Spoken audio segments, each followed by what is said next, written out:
Get ready to hear the truth about America on a show that's not immune to the facts with your host, Dan Bongino. All right, welcome to the Dan Bongino Show. Producer Joe, how are you today? Well, it's Wild and Woolly Wednesday. All content, no binders or... Okay. All right. Joe's a little excited today, as we can tell. I think Joe knows we found some more stuff. I'm telling you, we're putting the pieces together. It's all coming together. And I think watching all these different shows and listening to Devin Nunes last night drop a couple more tactical nukes on the battlefield, it's all coming together, folks. Don't miss a second of today's show. Wish me luck, by the way. I'm headed out to Los Angeles to go get my stem cells injected in my joints again. Okay. It helps. Thank you, man. I appreciate it. My arthritis is acting up. So I'll let you guys and ladies know how it works. I know a lot of you are interested in the whole stem cell thing. Worked for me in the past. I'm going to try another joint now. I'm becoming like the $6 million man, except I'm not nearly as strong or as good looking. Like all right. The $6 million pincushion. There we go. Nice. Very nice. All right. Today's show brought to you by buddies at Simply Safe. Hey, alarm. The willies, the heebie-jeebies, panic. There are a dozen different words for fear. You know that, right? But just one for exceptional home security. That is Simply Safe. We love Simply Safe. We use Simply Safe. Simply Safe is home security that knows it feels good to fear less. No one wants to fear their home security. You don't want to be fearful of that. This is award-winning 24/7 protection that protects your home through it all. Blizzards, blackouts, and burglars. The 3 Bs. Simply Safe has won awards from all the tech experts that count. The Verge calls it the best home security. Listen, I know security. This is what I did for a living. Simply Safe is a great system. It won the Reader's Choice Award from PC Magazine, 2-time winner of the CNET Editor's Choice Award, and a Wirecutter top pick. Simply Safe has no contract. They don't need them. No hidden fees and no gotchas. And they always keep their prices fair and honest. Thanks to Simply Safe, fear has no place in the home. Try Simply Safe with free shipping and free returns. You get a 60-day risk-free trial too. Order now and you'll have your home protected within a week. Go to Simply Safe. That's simply with an I, by the way. SIMPLI. SAFE, simplysafe.com/Dan Bongino to get started. That's simplysafe.com/Dan Bongino. Be sure they know who sent you. Simplysafe.com/Dan Bongino. Get your home secure. Put fear to bed. Get Simply Safe. Simplysafe.com/Dan Bongino. All right, let's go. As predicted yesterday on the show, to reiterate that you are not wasting your time here, what did we say yesterday, Joseph? We said that the FBI and the Central Intelligence Agency, notably John Brennan and Jim Comey, 2 hacks involved in this conspiracy to try to take down the Trump team, that they would begin to turn on each other. Now, Yes, sir. I could go back and bore you to death, and we actually did think about doing it. We're like, do we play cuts from yesterday's show? And I said, nah, we don't need it. You believe me. You can go back and listen to yourself. I don't waste your time. But just know this, on yesterday's show, I said to you, it is only a matter of moments before Brennan and Comey start to turn on each other. Why? Now, I'm going to play a cut in a minute, but I will summarize what I discussed yesterday at length. If you want a full recount, you can listen to yesterday's show, number 979.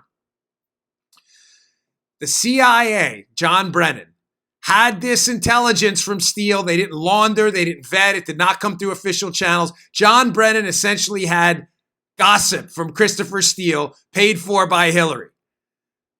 This gossip, the PP tape and all this other stuff was garbage, and Brennan knew it. If he trusted the information, Joe, he would have vetted it through the channels. What does he do?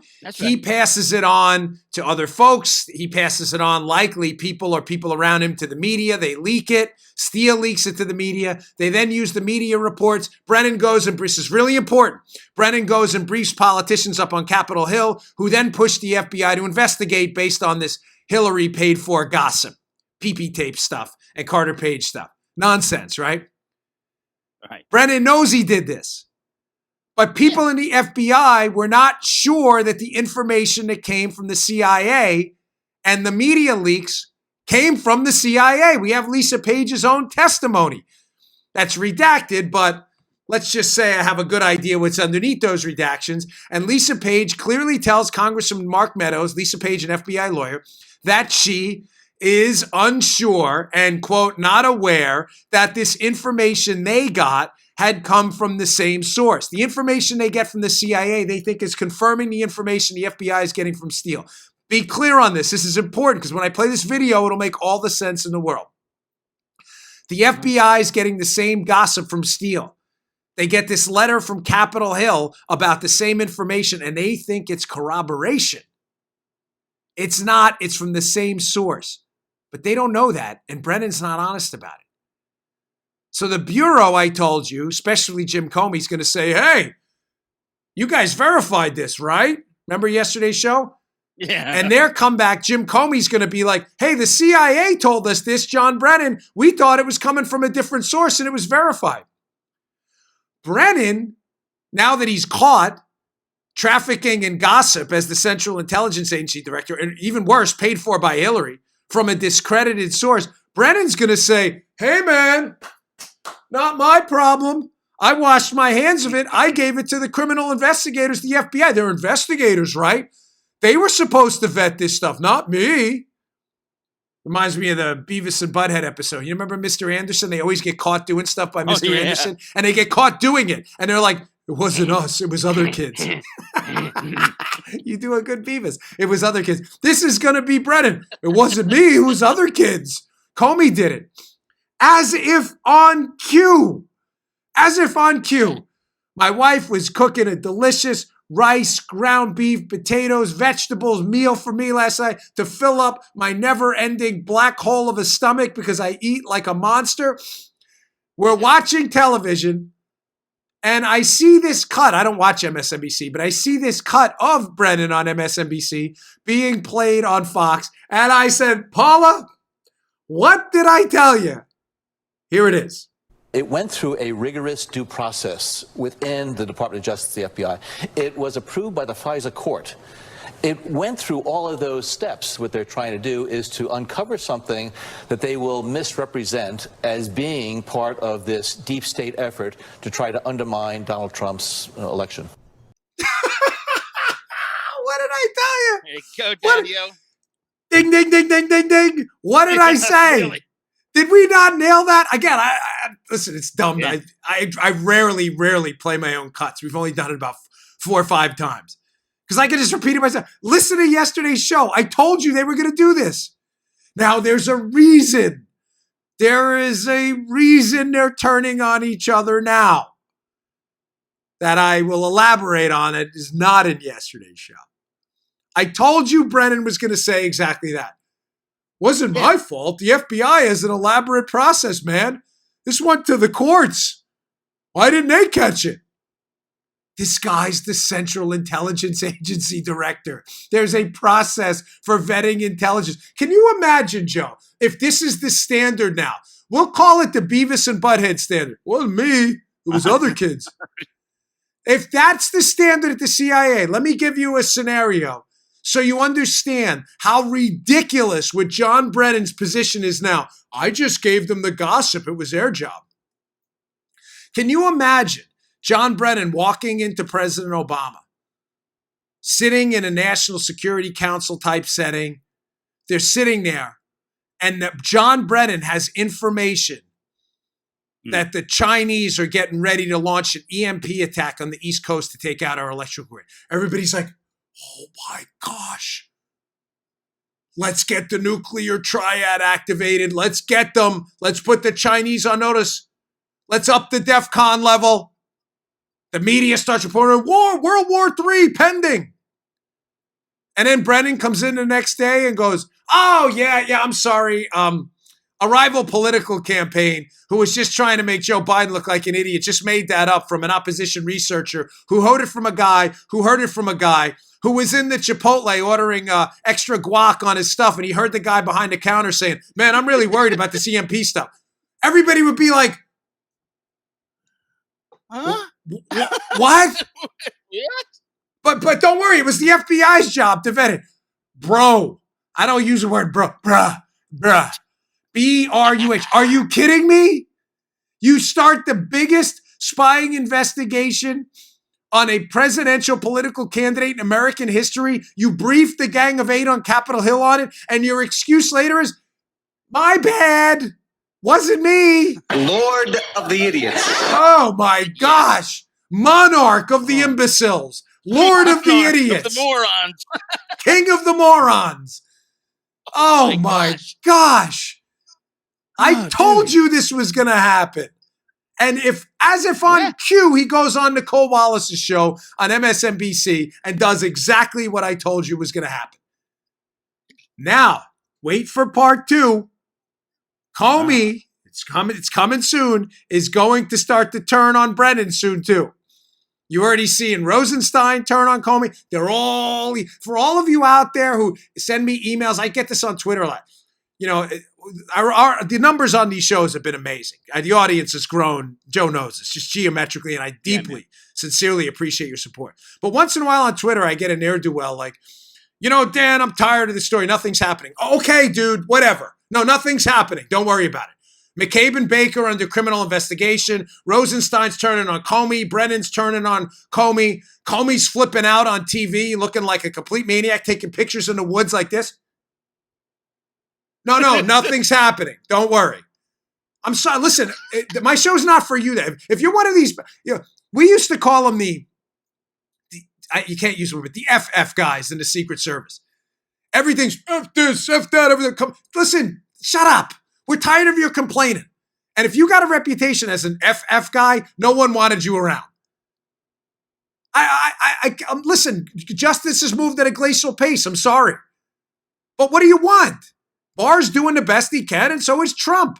We're dealing with a massive bureaucracy in the state aligned almost exclusively against Donald Trump. You want to turn that train around in 10 minutes? Things are happening. Now, why is Comey going to turn on Brennan now? I've got some killer stuff for you later. I don't mean to tease it, but I got to set it up in order. What if I told you I had a piece of information that in addition to the first FISA, where Jim Comey and the FBI, and I'll get to this a little later, where Jim Comey and the FBI knew by the State Department Kavalek memo that Steele, their source, is unreliable. Remember, the first FISA is late October 21st, right? Right. The first FISA relies almost exclusively on Christopher Steele's information. As I discussed on Monday's show, 978, which is doing record numbers for us, it's over for Steele. Because Steele tells Kathleen Kavalek at the State Department, 10 days before the FBI swears Steele's information is true in the FISA on October 11th, Steele tells Kavalek on October 11th, 10 days before they swear to the FISA, about Cohen in Prague and how this is all based on the election, how Hillary's paying for it. Mysteriously, none of that makes it into the FISA, number one. Like, hey, we got some concerns about this guy. The FBI not only doesn't issue the concerns, they say in the FISA they have no derogatory information on Steele at all. None. Nothing to see here, folks. Reminds me of Leslie Nielsen in A Naked Gun when the factories explode. Nothing to see here. Nothing at all. Not only do they report no derogatory information despite knowing Steele's motivations are political, they get a dossier from Steele 8 days after he interviews with Kavalek, again, where Steele says he doesn't know where the Cohen meeting happened. Although he just told Steele 8 days earlier it was in it was in Prague. Their reliable source, dreaded air quotes, can't even remember his own story. He forgets the biggest detail of his own story. This is tidbit number one. I'm trying to paint a picture for you about how before they even swore to the first FISA in October, follow me, October of 2016. All right, Daddy-O. Jim Comey, who signs it, is crystal clear that their source is hot garbage. He's got nothing right. He can't remember the details. He's lying. In the FISA, ladies and gentlemen, I have a note here. This is important. In the FISA, the FBI says that source one, Steele, is only talking to his client, meaning Fusion GPS and the FBI. Joe, I know you're probably sitting there going, wait, Dan, you just said Steele was talking to the State Department 10 days earlier. Who, by the way, is emailing the FBI, the State Department, about the transaction. How is that? I'll get to that later with John Solomon's new piece. How can that be, Please. Joe? The FBI raised their right hand 10 days later after getting an email from the State Department that Steele was talking to them, saying Steele was only talking to Fusion and them. How is that? Here's Jim Comey. Jim Comey, FISA? Oh, this is great. Jim Comey, all good. Verified. Good Comey. Good man. Not only does Comey know before the first FISA that this is all garbage, that they're lying in it, that they have derogatory information on Steele, that Steele's talking to everybody and their mother, including the media, and they omit that. So the first FISA is garbage, but I have information to kind of take a circuitous route, but that setup's important. That by the time the third and fourth FISA, remember the FISA warrant to spy on Page is renewed 3 times. Yeah, right. There's 2 renewals up until June of 2017. The first FISA is October 2016. The last one, June of 2017. I've got some stunning information that Jim Comey is personally briefed in January of 2017 before the next 2 FISAs are re-upped, reissued. That Comey himself is personally briefed that Steele's sources are completely, entirely illegitimate. Folks, this is huge. The New York Times has kind of alluded to this a little bit in an April article. Now do you see? I know we have a header, they're turning on each other. Brennan turns on Comey. Now I'm explaining to you why Comey's turning on Brennan. The subheader here I'm trying to explain to you is Comey in October knows this case is garbage, swears to the FISA. Instead of going to the court in January for the renewals and having his agent say, Judge, we screwed up. There's been a mistake in this case. Our source is talking to the media. He's talking to the State Department. He can't keep his own story straight. His sub-sources are terrible. Oh, I'll get to that too. Oh, I got a bombshell for you there. Comey sends his people. Remember, Comey signs 3 of the 4 FISAs. Comey sends his people back to renew an application by January. He is absolutely sure is total, complete, hot garbage. Take it to the bank. One of Comey's, I have to be careful with the details. One of Comey's chief deputies working on this case, the boss of bosses working on this case, has one of his people interview one of Steele's Russian sources. They do a 302. 302 is just FBI terminology for a summary of the interview. Follow me, Joe. I need you now. Mm-hmm. Yep. Yes, sir. They summarize the interview with Steele's Russian sources. They find him. They interview him. They come to the conclusion that the source is lying. Maybe intentionally. Why would they do that? Why would the Russians intentionally lie to a guy who's feeding information to the United States? Maybe a disinformation campaign? Oh, we'll leave that for a few minutes from now. Comey knew, absolutely knew. Sign the check, spend the money. Comey knows in January. He already knows in October, the course. He absolutely knows. Now do you see why Devin Nunes needs the 302s? He absolutely knows in January that Steele's sourcing they're basing the spying warrant on is not only lying, that it's probably disinformation. Russian intel playing these guys. And they renew it twice more. The insurance policy, maybe?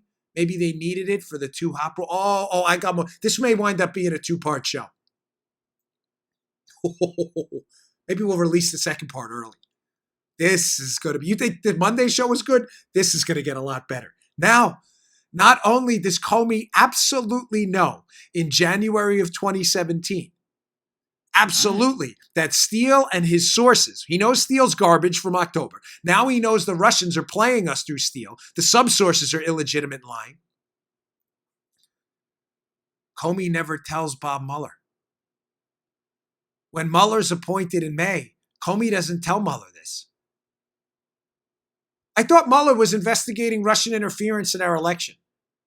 Maybe the fact that Russian sub-sources feeding information to Steele, who's feeding it to the FBI. Joe, I'm just going to throw this out there for you. This is kind of a layup. Lay it up, buddy. You think if you're investigating, like Bob Mueller, Russian efforts to impact our election, a Russian disinformation campaign fed through Steele to the FBI to impact our election, do you think that would be of interest to Mueller?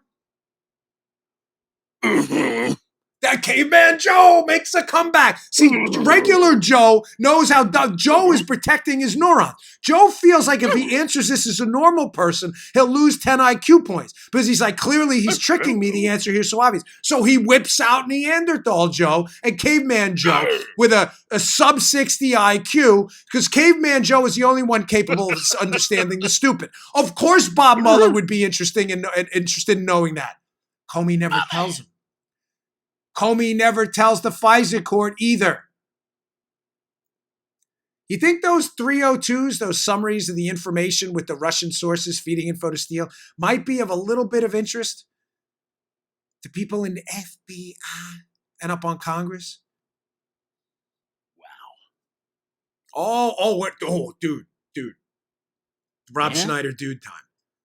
Stand easy. You, we're not even. I'm with you, dude. We're not even close to there yet. This is big. It gets worse. All right, let me take a quick break here. Today's show, stand by. Don't you go anywhere. Today's show brought to you by our buddies at Policy Genius. Hey, it's spring. We love spring. The time of year when seeds grow into flowers and you grow up financially, at least. Your family needs protection if something happens to you, and that means you need life insurance. Policy Genius, super easy to use, very simple. They make it finding life insurance super easy. They make it easy to get financial security without the growing pains. Policy Genius is the easy way to buy life insurance online. In just 2 minutes, you can compare quotes from top insurers to find your best price. Come on, who's better than you? Check that out. Once you apply, the Policy Genius team will handle all the paperwork and red tape. There's no commissions, no hidden fees, just financial protection and peace of mind. Is that what we want? No strings attached. Take care of your family. Get the peace of mind. Go look for life insurance. Come on, go to Policy Genius. Policy Genius doesn't just simplify life insurance. They make it easy to compare and buy home insurance, auto insurance, and disability insurance too. Don't forget that. Next time you stop to smell the roses, pull out your phone and head to PolicyGenius.com. PolicyGenius.com. Spring is here. Kick it off by nipping life insurance in the bud. PolicyGenius.com. Check it out. Okay. Getting back to this. So we'll leave that. They're turning on each other. And it will just, tell them what you're. I learned when I was teaching in the Secret Service Academy. Tell them what you're going to tell them, which I did. Tell them and then tell them what you told them. Here's what I just told you. Brennan and Comey are going to flip on each other. Comey's going to blame Brennan for feeding him unverified garbage they made decisions on. Brennan's going to flip on Comey saying, hey, look, I gave it to the FBI. This is their job, and they screwed it up. Brennan's already doing that. Brennan's such a coward, by the way. Comey's awful. Brennan's I don't know who's more awful in the awfulness scale, but Brennan is such a pathetic, sniveling coward. So, I mean, just a grotesque human being. He really is awful. Okay, moving on. Why are they worried? I said to you before, I was going to get to you. Why are they worried now? Why are they freaking out now? Let me play this cut from a couple weeks ago, maybe a month ago. I played it before, of Attorney General Bill Barr up on Capitol Hill, where he says something very interesting about what he's looking into. Some of you have seen this before, but it's worth replaying. Check this out. Can you share with us why you feel a need to do that? Well, for the same reason we're worried about foreign influence in elections. We want to make sure that during an election, I think spying on a political campaign is a big deal. It's a big deal. Generation I grew up in, which was the Vietnam War period, people were all concerned about spying on anti-war people and so forth by the government. And there were a lot of rules put in place to make sure that there's an adequate basis before our law enforcement agencies get involved in political surveillance. I'm not suggesting that those rules were violated, but I think it's important to look at that. And I'm not talking about the FBI necessarily, but intelligence agencies more broadly. Oh, you are. He's talking about intelligence agencies more broadly, not just the FBI. Wow, isn't that fascinating? Now we find out as well, that John Durham, the U.S. attorney in Connecticut, who was appointed to look into this FISA abuse in this case, we just found this out recently. We just found out, on Monday? Now we find out this little mystery tidbit that Durham has been working on this for weeks and months. He has. Ladies and gentlemen, what's going on? Like, stop teasing us, brother. I'm not. I'm just setting you up. Tee it up, babe. Yeah, man. John Durham is likely taking referrals from the IG investigation. Michael Horowitz is the inspector general who's been looking into this for a very long time, this FISA abuse process. As I said to you yesterday, Michael Horowitz is an investigator. He's not a lawyer for the government. He doesn't have subpoena power or grand jury power. We know Horowitz's investigation is closing up, is wrapping up. His report should be issued shortly. In order for him to prosecute, he needs a U.S. attorney to issue either arrest warrants, subpoenas, and panel a grand jury. Does it make sense now that Durham's been on this for a couple of months? Maybe there have been referrals to investigate that Durham's been looking at that involve other intelligence agencies too? Maybe Brennan? Maybe Brennan's failure to follow procedure? Now, I want to be clear on this. I think there are going to be people who are arrested and prosecuted for this, for leaking, for criminal leaks. Make no mistake. Mm-hmm. But at a minimum, there is going to be an exposing of the grotesque failure of people at the upper echelons of law enforcement and the intel agencies. Again, no, don't mistake this for me saying people aren't going to be prosecuted. I believe people are. But at a minimum, procedures and policies are going to change forever in our intel community, precisely because of the actions of Brennan and Comey. How Brennan bypassed normal intelligence channels to take unverified gossip and start a criminal counterintelligence investigation using the FBI's law enforcement powers. Jim Comey's failure to vet a source, and then he finds out the source is garbage and doubles down. All of this stuff is going to result in policy changes. They may result in charges of fraud on the court. I'm not sure about precisely where it's going to go, but make no mistake. The fact that Barr is looking at people outside the FBI into other intel agencies explains 100% why Brennan and Comey are freaking out and turning on each other right now. Wait till they're in the interview room with Horowitz, DOJ prosecutors. Wait till they're in the room answering questions. They are going to flip on each other so fast because neither one of them has a spine. That's what's going on. And that's why they've been there for months. All right. Now, you know what? If you don't mind, I'm going to take a quick break so we can motor right through this, okay? It's important. Our sponsors pay for the show. But Devin Nunes was on Hannity last night. And as Joe knows, and you regular viewers and listeners know, I rarely play more than 1, 2, maximum of 3 cuts from the same interview. Or else you might as well just play the whole interview. But Devin Nunes' hit on Hannity on Fox last night, his appearance was so profound and revelatory that I actually had 6 cuts. I had to cut it down to 5 to save for a best of. I have 5, and each one of them has its own little nuclear bomb in it. I'm going to get to that in a second. Let's don't forget the translator. You want to fire it up now? You fire up to get ready. Get the translator ready. We're going to get right to it. Don't go anywhere, folks. Okay. All right. Yeah, I just got it. Today's show finally brought to you by our buddies at BattleBox. Hey, listen, most subscription boxes are full of samples and junk you'll never use, but not BattleBox. It's a monthly subscription box for men full of solid gear. I have one of these. It's great. I opened the box. It was like Christmas time. For adventure seekers, survivalists, outdoor enthusiasts.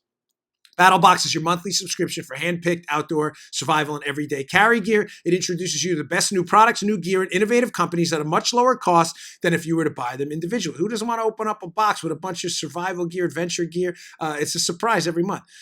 Go to trybattlebox.com/Dan and pick the box you want. They start at just $25 per month.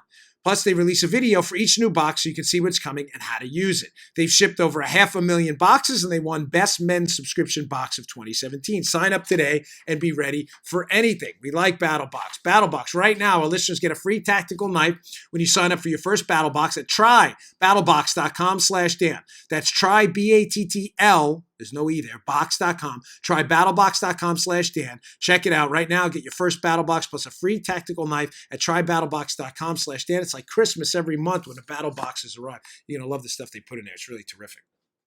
Okay, let's get right to it. So Nunes is on Hannity last night, drops a bunch of tactical nukes. Let's just get right to cut one. I'll have each cut an explanation afterwards about what each means, what he's saying. Before we get going, though, Joe, can you please activate the Nunes translator? Initiating Nunes translator, Dan. Thank you. Joe paid millions for this thing. You have to learn to translate what Nunes is saying because he's seeing classified information. He has to be a little cryptic. Here's cut one, where he talks about how the FISA warrants issued to spy on the Trump team weren't just based on Steele's information, but there's something else in there as well. Notably, what Jim Comey calls the mosaic, what Andy McCabe calls the articulable facts, and what John Brennan calls the corpus of intelligence. But oddly enough, Nunes says the stuff they used as the corpus, the mosaic, and the articulable facts are even worse than the Steele stuff. Play this cut.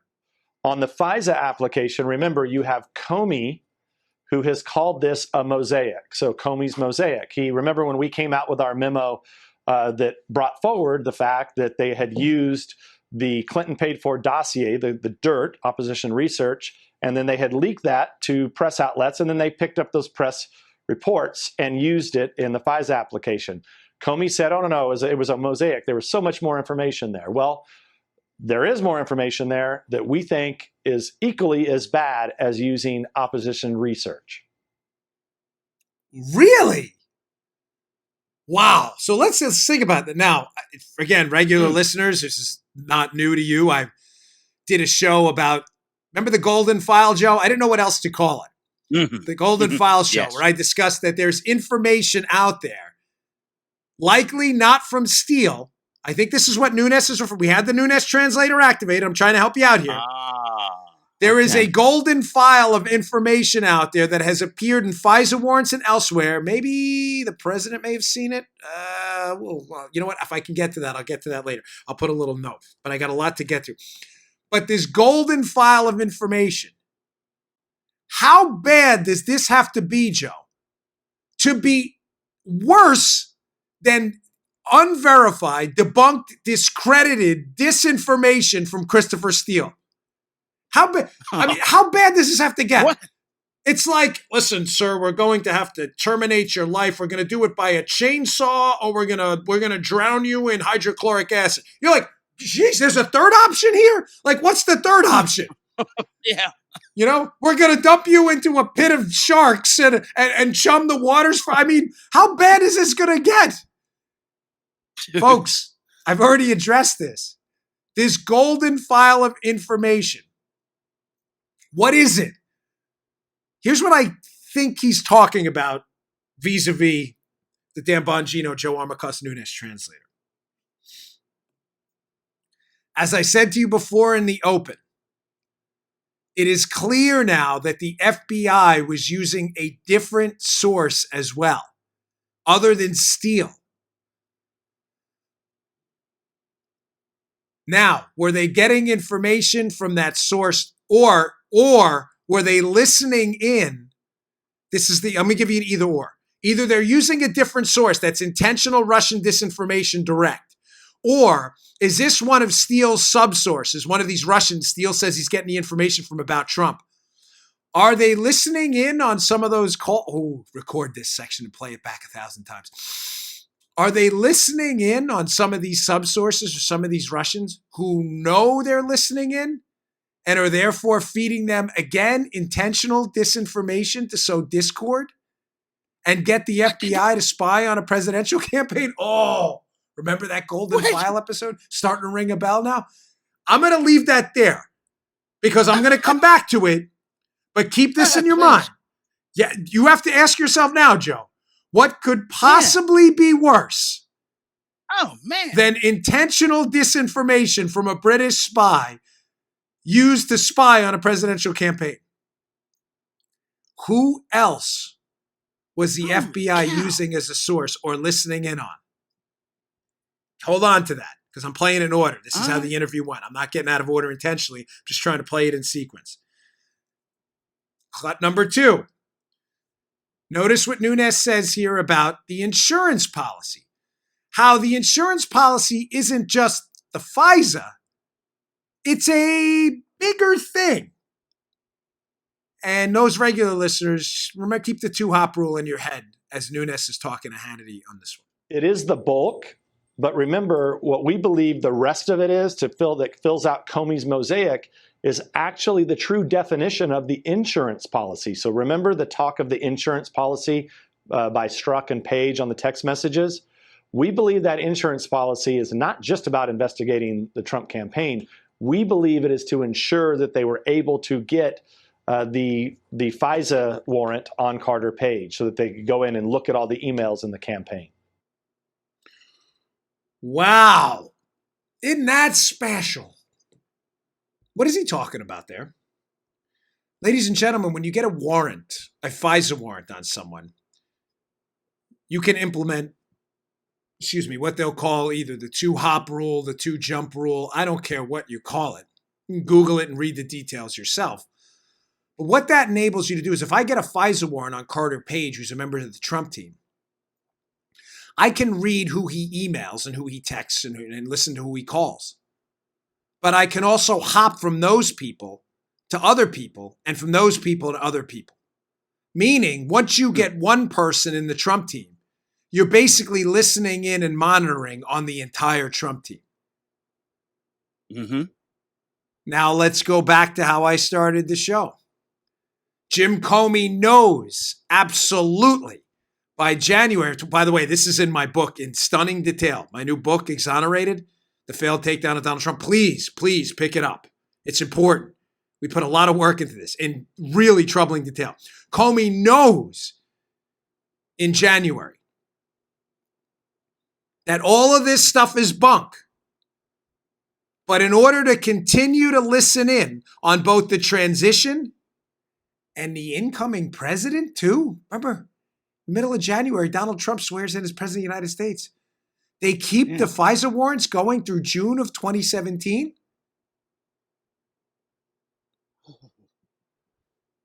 What exactly were they listening in on?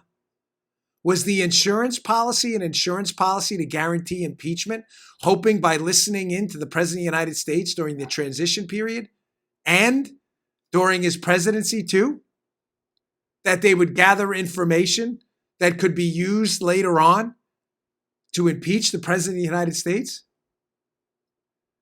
Does it make sense now why sweeps were being conducted in the White House for listening equipment?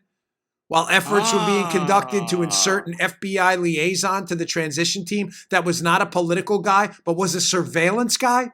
Remember the John Solomon piece? Oh, yeah. Yep.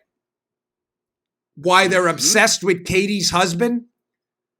Katie's husband, a guy named Josh Pitcock, who's the vice president's chief of staff. How they can check for changes in demeanor at the White House.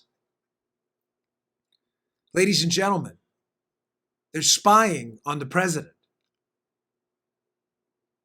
Insurance policy?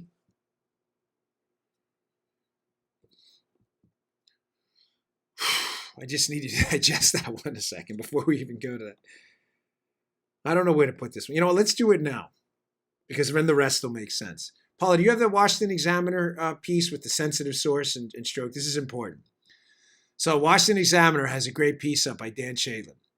It's covering this. It's in my show notes. Please read the show notes today. They're spectacular. Bongino.com. Read the show notes. Join my email list. I'll send them right to you. Piece by Dan Shadlin.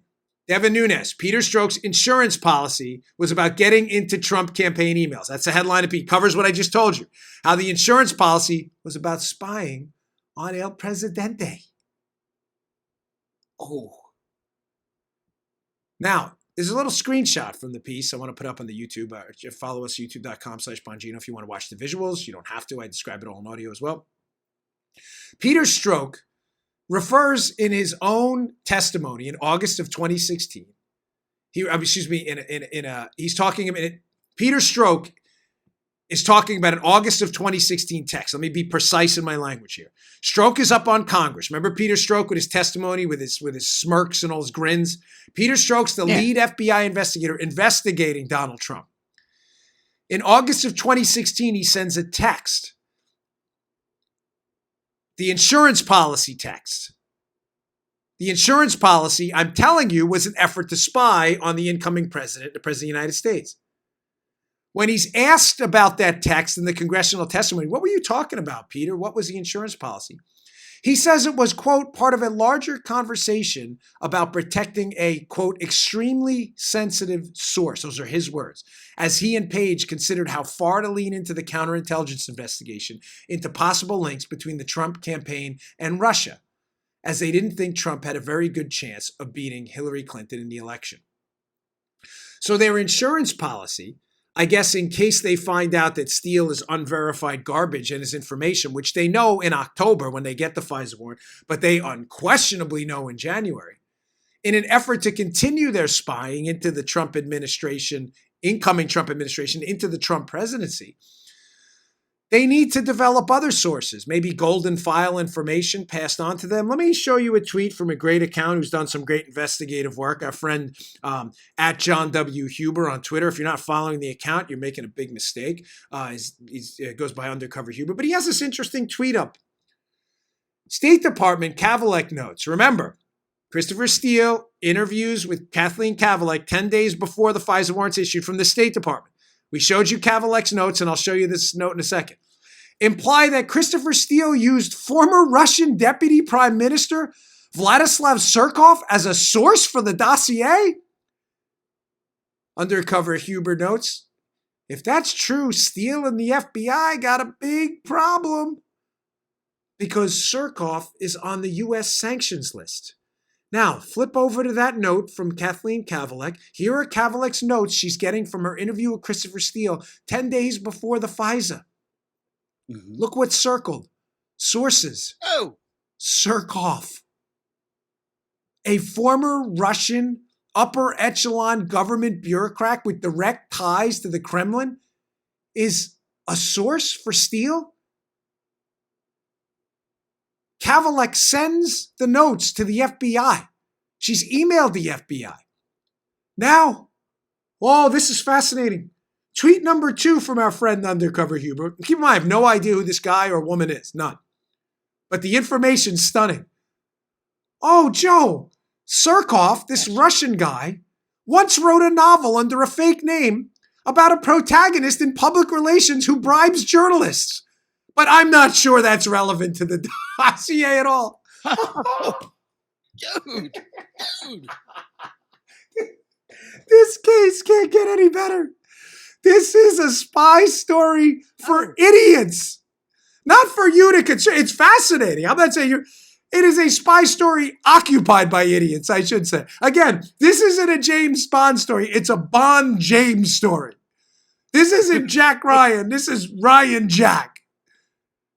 Oh my. So, just to be clear, a Russian upper echelon bureaucrat with direct ties to the Kremlin is feeding information to Steele.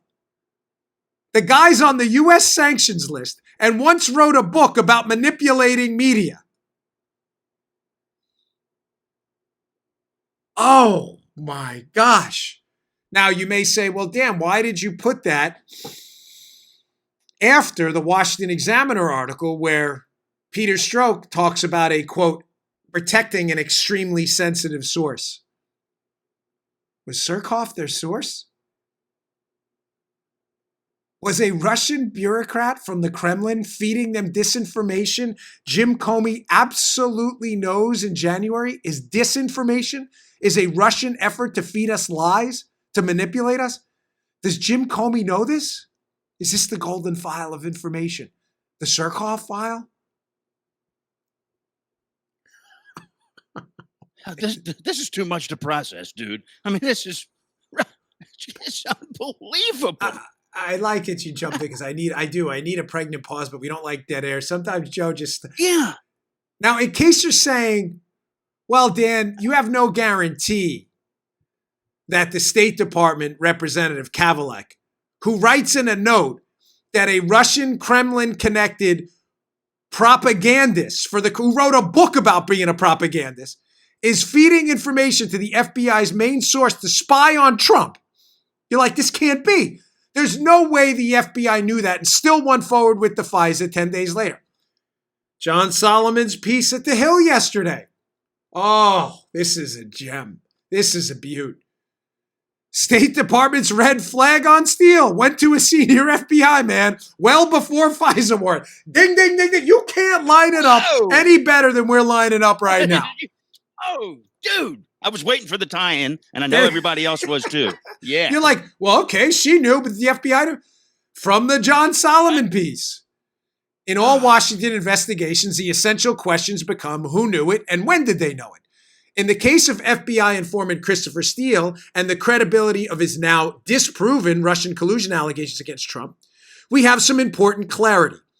Government officials confirm that an October 2016 email from Kavalek revealing that Steele met with State Department officials, a breach of protocol for an informant, was sent to an FBI counterintelligence supervisor. Multiple sources confirmed to Solomon that the recipient of the State Department email was Special Agent Stephen Laycock, then the FBI Section Chief for Eurasian Counterintelligence, and now one of the Bureau's top executives as the Assistant Director for Intel under Christopher Wray, who some people mysteriously think is a good guy. The one who said, well, I wouldn't call it spying.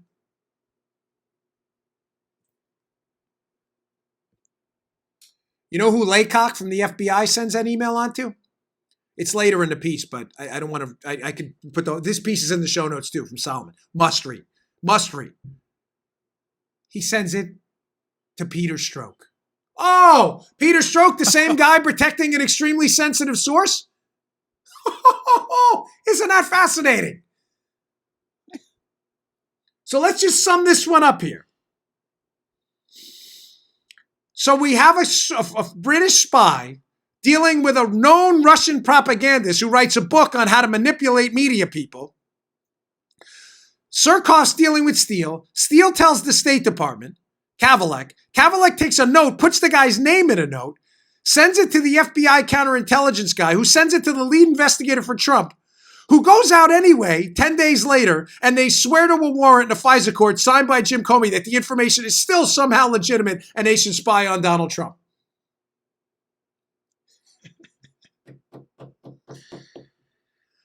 Oh, I cannot get over it. All right, I got more. But shockingly, it gets even bad. I told you that this is why I rarely do this, play whole interviews. But if you missed this last night on Hannity, you missed the whole kit and caboodle. This is so off the wall. I don't know what drop to use. I know. I've never thought of that because even like we were even out Muttleying Muttley at you need like a super Muttley. Like a Muttley times 3, like a Muttley sped up 3 and 4 times, like, because there's nothing, no sound drop deep enough for the stupidity we're witnessing here. Dude. Oh, I told you they were going to turn on each other. All right, here's another cut from Nunes. And just to set this one up, again, one of the things I've been telling you on this show the whole time is that there's only 2 possible theories about the Steele dossier, the series of memos written up about the PP tape and Carter Page and Manafort that were sent to the FBI, that the FBI confirms were the basis for its FISA warrant. There are only 2 theories out there that are plausible.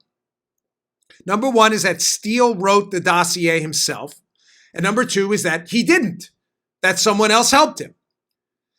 Now, if Steele wrote the dossier himself, he has a really awful memory and can't remember his own story because for the umpteenth time, Steele tells Kathleen Kavalek on October 11th about Cohen meeting someone in Prague, and then 8 days later writes a dossier saying he's unsure of the date and location of the meeting, as is up on the screen now. Well, you weren't unsure 8 days ago about the biggest detail of your story.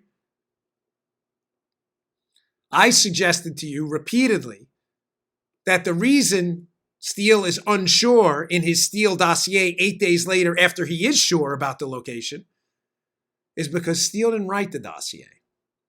He may have written portions of it. But I have absolutely no doubt that Glenn Simpson from Fusion GPS had a role in this. Why? Because in Glenn Simpson's 2007 Wall Street Journal article, when he was a reporter, Glenn Simpson runs Fusion GPS, which is being paid by Hillary to dredge up information on Trump. If you read his 2007 Wall Street Journal article, Simpson, you'll notice, 2007 article, again, I'm not saying this wrong, that it reads suspiciously like the dossier. Same players, same schemes. In other words, 2007 article from Glenn Simpson's a movie script. A movie script they shopped to Hillary because Hillary needed negative information on Trump. And basically, they swapped, because Donald Trump wasn't running for president in 2007. They swap out the political people in 2007. He replaces it with this new movie script called The Dossier in 2016, 2015. I didn't say that wrong. And he puts Trump's name in there. That would explain why Christopher Steele's story is different 8 days later, because he didn't write the second story, The Dossier, Simpson did. Now, having set that up, I now want you to listen to this clip by Devin Nunes, and maybe it'll make more sense. Just to be clear, I think he's hinting at the fact via the Nunes translator here that it's really not Steele's information in there, and I'll tell you why that's important when we come back. It's horrible what they have done to many Americans. But let me just say this about this, Sean. So we've been living for 3 years with the perverted fantasies of Glenn Simpson and the Clinton campaign talking about P-tapes, and supposedly reporters were all over Europe looking for these P-tapes. I mean, this is really gross stuff. And you showed that clip of Biden out on the campaign trail. When you have Americans that are out there saying, I think that Vladimir is controlling President Trump, we can't live for six more years of this. Those people have been poisoned by just the fantasies of Glenn Simpson and the Clinton campaign. So at some point, the FBI and this Fusion network, they intertwined. Okay, and they were working in conjunction together on this, and I think that's what the U.S. Attorney Durham is supposed to get to the bottom of. Wait, Devin Nunes, who knows this case better than anybody, Devin Nunes just said that the P-tape stuff, which is in the dossier written by Steele, right, Joe? It's called the Steele dossier, right? That's correct, Dan. Thank you, sir. But that's not what Nunes just said. At the end, he says they are perverted fantasies of Glenn Simpson. How is that? How is that? I thought the dossier was written by Steele. Why is this important? Because if my theory is correct, that Christopher Steele did not fully write the dossier, it's not his information, we've got an even bigger problem.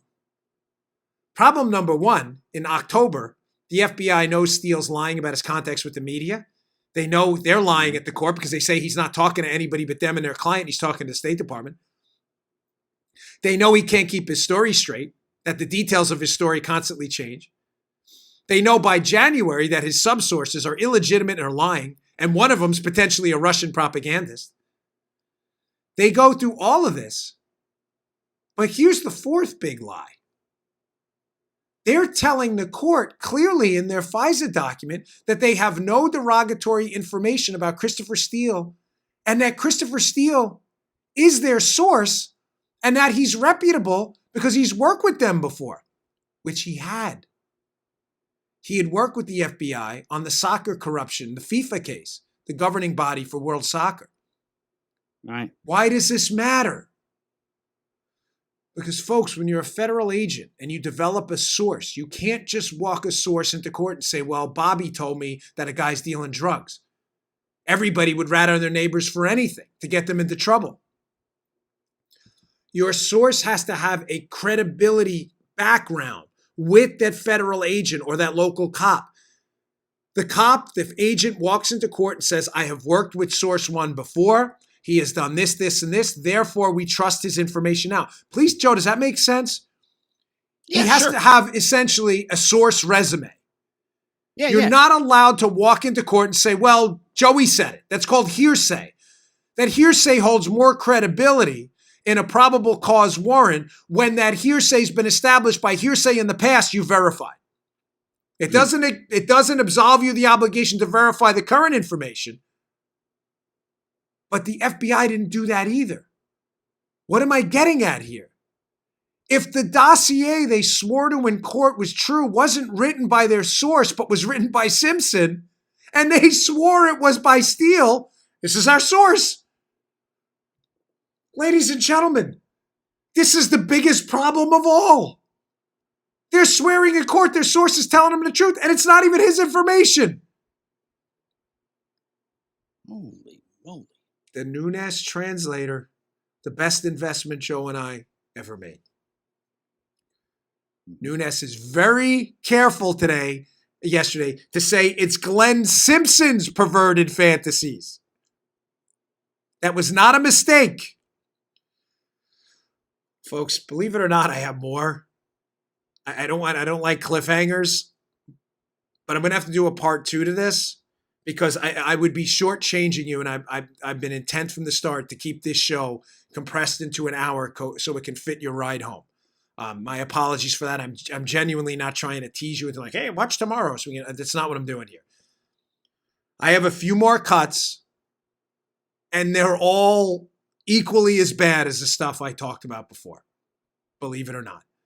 Please do not miss tomorrow's show. And please, I humbly and respectfully ask that you spread this around because the mainstream media is not covering, outside of Fox, is not covering anything we're talking about. Please go to our YouTube channel, youtube.com/Bongino. Subscribe. It's free. Please subscribe on Apple Podcasts. Please subscribe on iHeart and SoundCloud as well to our audio show. And please share this with your friends. We'll try to put some cuts on Facebook too. We put some up yesterday you can share. Thank you so much, folks. Today's a really important show. The dam's finally breaking on these guys and ladies. I promise you. I'll see you all tomorrow. Hey, thanks for tuning in. Today's show was brought to you by my buddies at Brickhouse Nutrition. They make some of the finest nutrition supplements on the market. My personal favorite is Foundation. Now, you don't hear anything shaking in there. Why? Because the bottle is empty, because I use it. I love this product. Check it out. Foundation. It is a creatine ATP blend. Does 3 things. Look better, feel better, perform better. Go give it a shot. Go to brickhousenutrition.com/Dan. Try out this creatine ATP blend and take the mirror test. If you don't believe me, take the mirror test. Before you try Foundation, right? Go check it out. Give it about 7 days to work. Take a little mental snapshot of yourself in the mirror. Look at yourself after 7 days. You're going to love this product. Go check it out. brickhousenutrition.com/Dan. Check out Foundation today. Can't recommend it highly enough. Bottle's empty. Miles, the owner of the company, send me some more. Thanks for tuning in, folks. See you all later. You just heard The Dan Bongino Show. You can also get Dan's podcasts on iTunes or SoundCloud. And follow Dan on Twitter 24/7 @DBongino.